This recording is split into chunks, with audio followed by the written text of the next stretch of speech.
Capítulo 38, Livro Nosso Lar, pelo Espírito André Luiz, psicografia de Chico Xavier. O caso Tobias.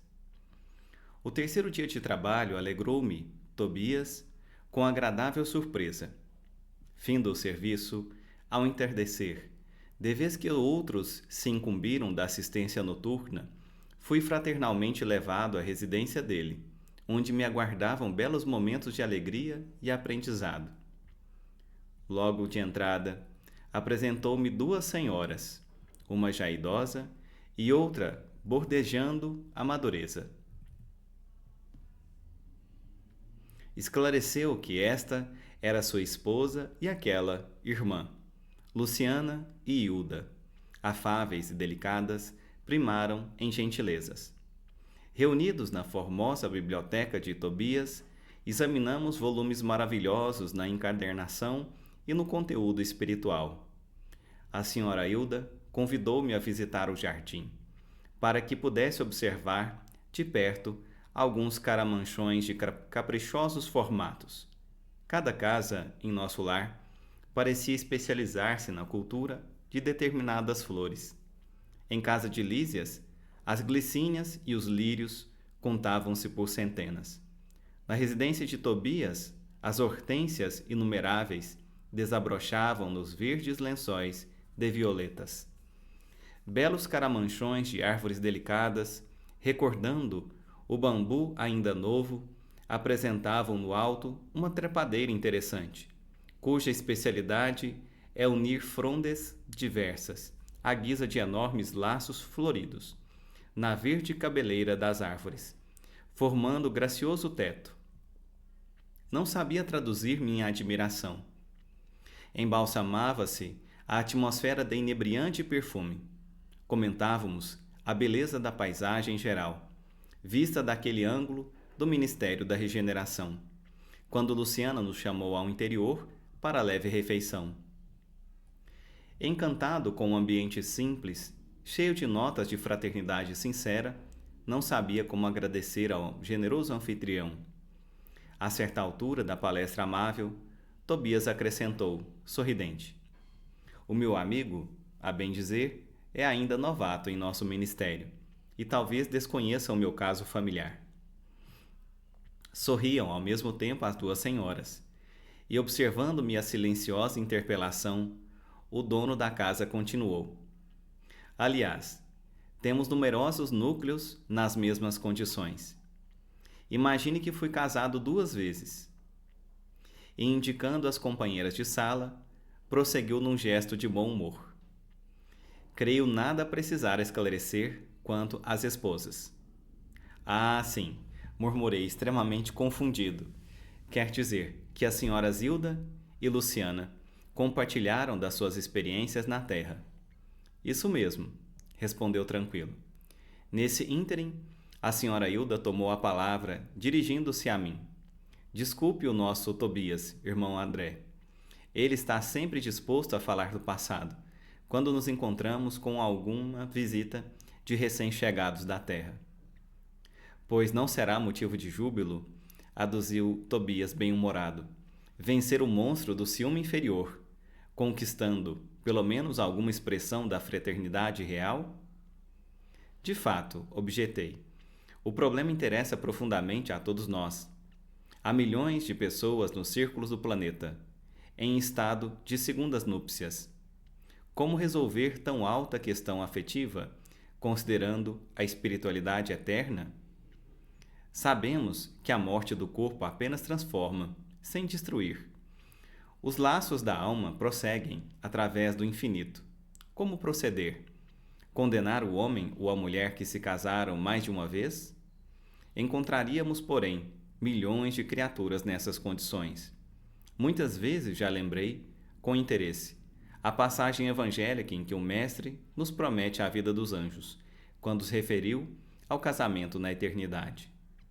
Forçoso é reconhecer, todavia, com toda a nossa veneração ao Senhor, atalhou o anfitrião bondoso, que ainda não nos achamos na esfera dos anjos, e sim dos homens desencarnados. "Mas como solucionar aqui semelhante situação?" perguntei.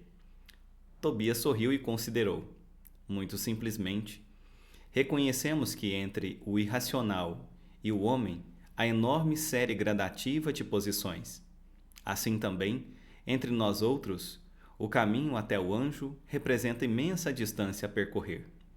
Ora, como podemos aspirar à companhia de seres angélicos se ainda não somos nem mesmo fraternos uns com os outros? Claro que existem caminheiros de ânimo forte, que se revelam superiores a todos os obstáculos da senda, por supremo esforço da vontade, mas a maioria não prescinde de pontes ou de socorro de guardiões caridosos. Em vista dessa verdade, os casos dessa natureza são resolvidos nos alicerces da fraternidade legítima, reconhecendo-se que o verdadeiro casamento é de almas, e essa união ninguém poderá quebrantar. Nesse instante, Luciana, que se mantinha silenciosa, interveio, acrescentando: convém explicar, todavia, que tudo isso, felicidade e compreensão, devemos ao espírito de amor e renúncia de nossa Hilda. A senhora Tobias, no entanto, demonstrando humildade digna, acentuou: calem-se. Nada de qualidades que não possuo. Buscarei sumariar nossa história, a fim de que nosso hóspede conheça meu doloroso aprendizado. E continuou, depois de fixar um gesto de narrador amável. Tobias e eu nos casamos na terra, quando ainda muito jovens, em obediência às sagradas afinidades espirituais. Creio desnecessário descrever a felicidade de duas almas que se unem e se amam verdadeiramente no matrimônio. A morte, porém, que parecia enciumada de nossa aventura, subtraiu-me do mundo por ocasião do nascimento do segundo filhinho. Nosso tormento foi, então, indescritível. Tobias chorava sem remédio, ao passo que eu me via sem forças para sufocar a própria angústia. Pesados dias de umbral abateram-se sobre mim. Não tive remédio senão continuar agarrada ao marido e ao casal de filhinhos, surda a todo esclarecimento que os amigos espirituais me enviavam por intuição. Queria lutar, como a galinha ao lado dos pintainhos. Reconhecia que o esposo necessitava reorganizar o ambiente doméstico, que os pequeninos reclamavam assistência maternal.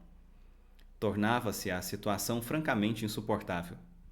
Minha cunhada, solteira, não tolerava as crianças e a cozinheira apenas fingia dedicação. Duas amas jovens pautavam toda a conduta pessoal pela insensatez. Não pôde Tobias adiar a solução justa e, decorrido um ano da nova situação, desposou Luciana, contrariando meus caprichos. Ah, se soubesse como me revoltei! Semelhava-se a uma loba ferida. Minha ignorância deu até para lutar com a pobrezinha, tentando aniquilá-la. Foi aí que Jesus me concedeu a visita providencial de minha avó materna, desencarnada havia muitos anos. Chegou ela como quem nada desejava, enchendo-me de surpresa.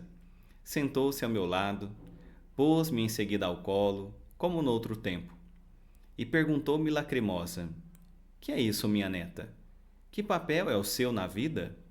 Você é leoa ou alma consciente de Deus? Pois nossa irmã Luciana serve de mãe a seus filhos, funciona como criada de sua casa, é jardineira do seu jardim, suporta a bilis do seu marido, e não pode assumir o lugar provisório de companheira de lutas ao lado dele? É assim que o seu coração agradece aos benefícios divinos e remunera aqueles que o servem? Quer você uma escrava e despreza uma irmã? Hilda, Hilda, onde está a religião do crucificado que você aprendeu? Oh, minha pobre neta, minha pobre! Abracei-me então em lágrimas com a velhinha santa e abandonei o antigo ambiente doméstico, vindo em companhia dela para os serviços de nosso lar. Desde essa época, tive em Luciana mais uma filha. Trabalhei, então, intensamente. Consagrei-me ao estudo sério, ao melhoramento moral de mim mesma. Busquei ajudar a todos, sem distinção, em nosso antigo lar terrestre. Tobias constituiu uma família nova, que passou a me pertencer igualmente pelos sagrados laços espirituais. Mais tarde, voltou ele, reunindo-se a mim, acompanhado de Luciana, que veio também ter conosco para nossa completa alegria. E aí tem, meu amigo, a nossa história. Luciana, contudo, tomou a palavra e observou. Não disse ela, porém, quanto se tem sacrificado, ensinando-me com exemplos. Que dizes, filha? Perguntou a senhora Tobias, acariciando-lhe a destra. Luciana sorriu e ajuntou. Mas, graças a Deus, graças a Jesus e a ela, aprendi que há casamento de amor, de fraternidade, de provação, de dever. E, no dia em que Hilda me beijou, perdoando-me, senti que meu coração se libertara desse monstro que é o ciúme inferior.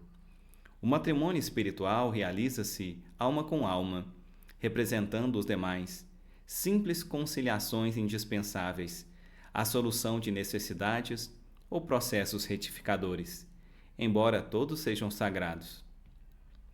E assim construímos nosso novo lar, na base da fraternidade legítima, acrescentou o dono da casa. Aproveitando o ligeiro silêncio que se fizera, indaguei. Mas como se processa o casamento aqui? Pela combinação vibratória, esclareceu Tobias, atencioso. Ou então, para ser mais explícito, pela afinidade máxima ou completa. Incapaz de sopitar a curiosidade, esqueci a lição do bom tom. Interroguei. Mas qual a posição de nossa irmã Luciana nesse caso? Antes, porém, que os cônjuges espirituais respondessem, foi a própria interessada que explicou. Quando desposei Tobias, viúvo, já devia estar certa de que, com todas as probabilidades, meu casamento seria uma união fraternal, acima de tudo. Foi o que me custou a compreender. Aliás, é lógico que, se os consortes padecem inquietação, desentendimento, tristeza, estão unidos fisicamente, mas não integrados no matrimônio espiritual. Queria perguntar mais alguma coisa, entretanto, não encontrava palavras que revelassem a ausência de impertinente indiscrição. A senhora Hilda, contudo, compreendeu meu pensamento e explicou. Fique tranquilo. Luciana está em pleno noivado espiritual. Seu nobre companheiro de muitas etapas terrenas precedeu-a há alguns anos, regressando ao círculo carnal. No próximo ano, ela seguirá igualmente ao seu encontro. Creio que o momento feliz será em São Paulo. Sorrimos todos alegremente. Nesse instante, Tobias foi chamado à pressa para atender a um caso grave nas câmaras de retificação. Era preciso, desse modo, encerrar a palestra. Fim do capítulo.